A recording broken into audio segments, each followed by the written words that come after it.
बड़ी खबर आई उत्तर प्रदेश से, जहां पूर्वांचल एक्सप्रेसवे के पास बने भगवान परशुराम मंदिर के सामने लगा फरसा गिरते ही सियासी बवाल मच गया। यह फरसा 8 दिन पहले ही लगा था और कहा जा रहा है कि तेज हवा की वजह से वो टूटकर गिर पड़ा, जिसके बाद बीजेपी ने समाजवादी पार्टी पर निशाना साध दिया, क्योंकि 8 दिन पहले एक बड़े कार्यक्रम में खुद अखिलेश यादव की मौजूदगी में यह फरसा लगाया गया था। यतेंद्र शर्मा और बता रहे हैं इस पर। यतेंद्र, फिर क्या हुआ?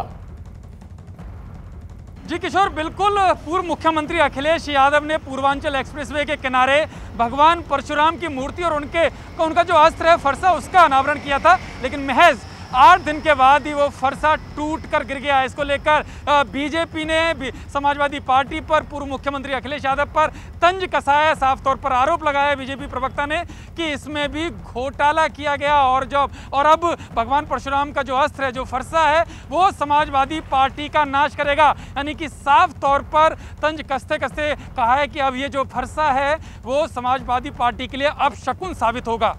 जो 8 दिन में नहीं टिका और टूट कर गिर गया, जिसके बाद सियासी बखेड़ा खड़ा हो गया। लखनऊ के पास गोसाईगंज में यह फरसा 2 जनवरी को लगाया गया था, जो 8 दिन बाद ही टूटकर जमीन पर गिर गया। यह फरसा भगवान परशुराम के मंदिर के सामने समाजवादी पार्टी की ओर से लगवाया गया था, जिसके लिए 8 दिन पहले यानी 2 जनवरी को एक कार्यक्रम हुआ था, जिसमें अखिलेश यादव शामिल हुए थे और उन्होंने मंदिर में पूजा की थी। लेकिन पूर्वांचल एक्सप्रेसवे के पास लगा यह फरसा गिर गया, जिसके बाद समाजवादी पार्टी बीजेपी के निशाने पर आ गई। मूर्ति में भी घोटाला कर देने का काम किया है। भगवान परशुराम की जो मूर्ति नहीं बना सकते, उस मूर्ति से फरसा टूट करके गिर गया। इस फरसे से ही समाजवादी पार्टी का नाश हो जाएगा।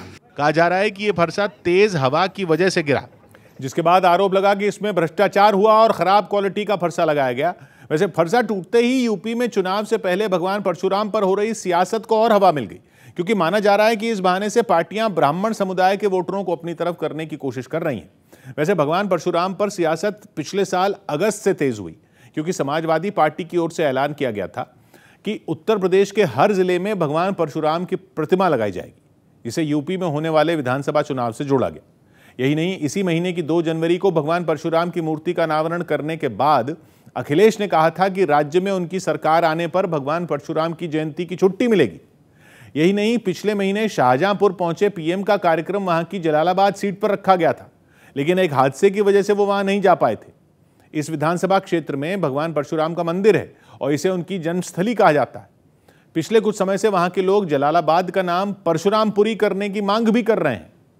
सौभाग्य की एक बात यह कि यूपी में ब्राह्मण समुदाय की आबादी 10% के आसपास बताई जाती है, जो विधानसभा की लगभग 4 दर्जन सीटों पर दबदबा रखते हैं और करीब 100 सीटों के चुनाव नतीजों में उलटफेर भी कर सकते हैं, जिसकी वजह से इस बार सभी दलों की नजर ब्राह्मण समुदाय को अपने पाले में खींचने पर है, जिसके लिए समाजवादी पार्टी ने पिछले साल परशुराम चेतना पीठ नाम का ट्रस्ट बनाया, जिसकी कमान अखिलेश सरकार के 2 पूर्व मंत्रियों अभिषेक मिश्रा और संतोष पांडे के हाथों में। और उसी ट्रस्ट ने पूर्वांचल एक्सप्रेसवे के किनारे परशुराम का मंदिर बनाया था, जिसके सामने 68 फीट ऊंचा फरसा लगाया गया, जो तेज हवा के साथ बारिश की मार नहीं झेल पाया और अब उसी जगह से समाजवादी पार्टी को ताने झेलने पड़ रहे हैं।